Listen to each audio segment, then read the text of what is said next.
పెట్టుబడులను ఆకర్షించడానికి అనుమతి ఇచ్చి తెలంగాణ ముఖ్యమంత్రికి అనుమతి ఇవ్వకపోవడము, తిరస్కరించడానికి పొలిటికల్ రీజన్స్ అట్రిబ్యూట్ చేయడం అనేది ఇది తెలంగాణ సమాజం అంతా ముక్తకంఠంతో ఖండించాల్సిన అవసరం ఉన్నది. దీనికి రాజకీయాలు, రాజకీయ పార్టీలు, ఇతర అంశాలను జోడించవలసిన అవసరం లేదు. భారతీయ జనతా పార్టీ నాయకులకు నేను విజ్ఞప్తి చేస్తున్నా, ప్రజాప్రతినిధులకు నేను విజ్ఞప్తి చేస్తున్నా,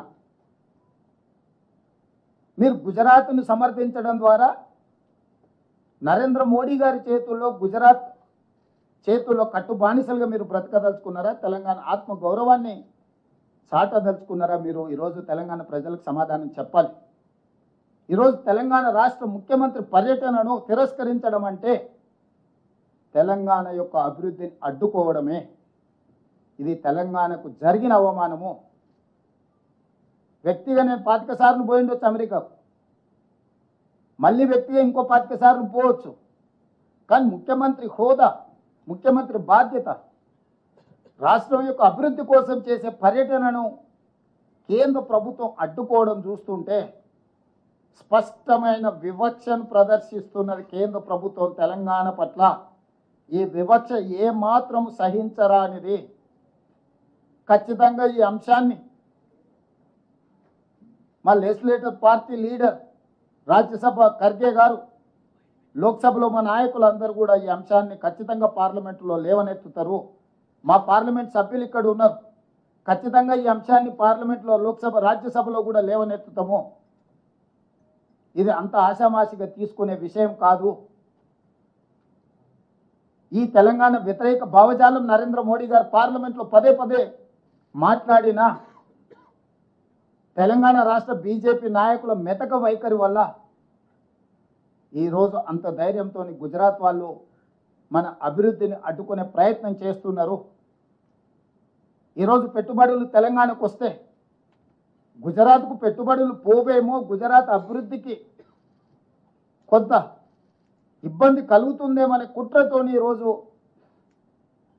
నా పర్యటనను అడ్డుకున్నారు. వాళ్ళు చెప్పిన లెటర్లో clearance from political angle decline అంటే what is political angle? Narendra Modi Bharatiya Janata party, Revanth Reddy Congress party.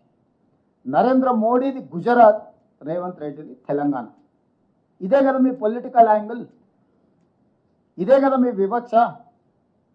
ఒక పక్కన గుజరాత్ ముఖ్యమంత్రికి ఇదే సమయంలో పర్యటనకు అనుమతి ఇచ్చి పెట్టుబడులను ఆకర్షించడానికి వైబ్రెంట్ గుజరాత్ కార్యక్రమంలో భాగంగా అతన్ని విదేశాలకు మీరు పంపించి ఈరోజు తెలంగాణ రైజింగ్ 2047 అడ్డుకోవడము, ఇది స్పష్టంగా రాజకీయ వివక్ష, తెలంగాణ అభివృద్ధిని అడ్డుకోవడమే.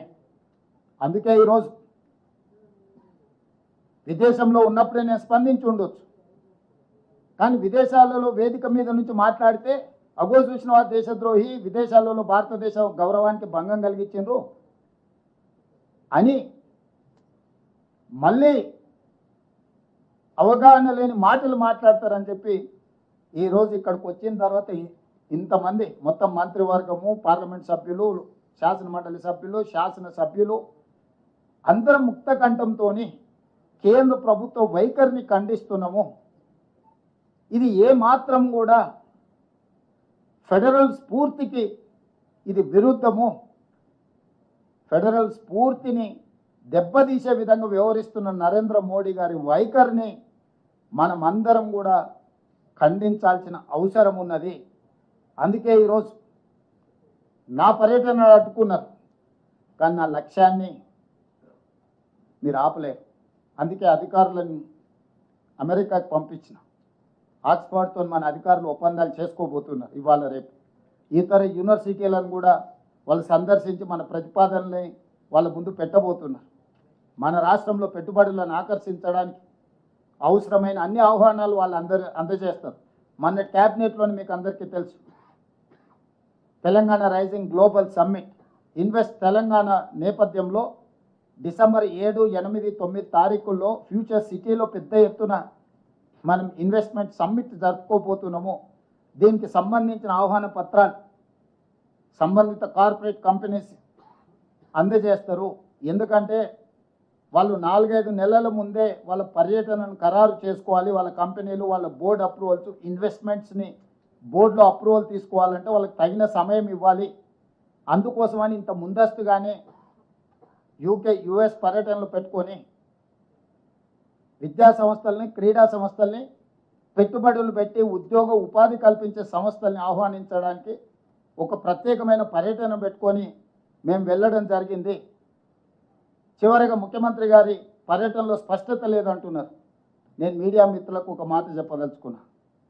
ఎనీ అఫీషియల్ విజిట్ భారత రాయబార కార్యాలయానికి సంబంధించిన అధికారులు స్వయంగా పర్యవేక్షిస్తారు. ప్రతి సమావేశంలో ప్రత్యక్షంగా పాల్గొంటారు. అక్కడ జరిగే ప్రతి చర్చను నోట్ చేసుకొని కేంద్ర ప్రభుత్వానికి నివేదిక పంపిస్తారు. మినిస్ట్రీ ఆఫ్ ఎక్స్టర్నల్ అఫేర్స్కి భారత అంబాసిడర్ కానీ ఆయన పరిధిలో పనిచేసే భారత ప్రభుత్వానికి సంబంధించిన అధికారులు విదేశాలలో ఎవరైతే ఉన్నారో విదేశాంగ రాయబార కార్యాలయం నుంచి వాళ్ళే కోఆర్డినేట్ చేస్తారు ఈ ప్రోగ్రామ్స్ అన్నిటినీ. ఎయిర్పోర్ట్లో నుంచి మమ్మల్ని రిసీవ్ దిగినప్పటి నుంచి తిరిగి విమానం ఎక్కించే వరకు అన్ని కార్యక్రమాలను భారత రాయబార కార్యాలయం పర్యవేక్షిస్తుంది. మినిట్ టు మినిట్ ప్రోగ్రామ్ని కేంద్ర ప్రభుత్వానికి అందిస్తుంది. మీటింగ్లో జరిగిన చర్చల అంశాన్ని కూడా నివేదిక రూపంలో కేంద్ర ప్రభుత్వానికి అందిస్తుంది. ఇది చాటుమాటుగా పర్యటన కాదు, అధికారిక పర్యటన. అధికారిక పర్యటనలో భారత రాయబార కార్యాలయం ఏ దేశానికి వెళ్తే ఆ దేశానికి ఎందుకు ముందస్తుగా సమాచారం అందిస్తాం? వాళ్ళు తగిన ఏర్పాట్లు చేసుకోవడానికి ఈ సమాచారాన్ని అంతా అందిస్తాం.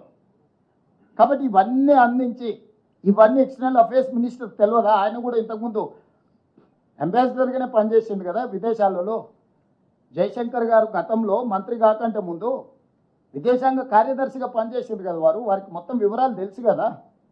ఒక తెలంగాణ రాష్ట్ర ముఖ్యమంత్రి పర్యటనను తిరస్కరిస్తున్నారు అని అంటే సమీక్షించకుండా సమాచారాన్ని సేకరించకుండా ప్రధానమంత్రిగా దృష్టిలో లేకుంటే ఇలాంటి సంఘటనలు జరుగుతాయా? తెలంగాణ అంటే చులకన, తెలంగాణ అంటే చిన్నచూపు, తెలంగాణ అంటే వివక్ష.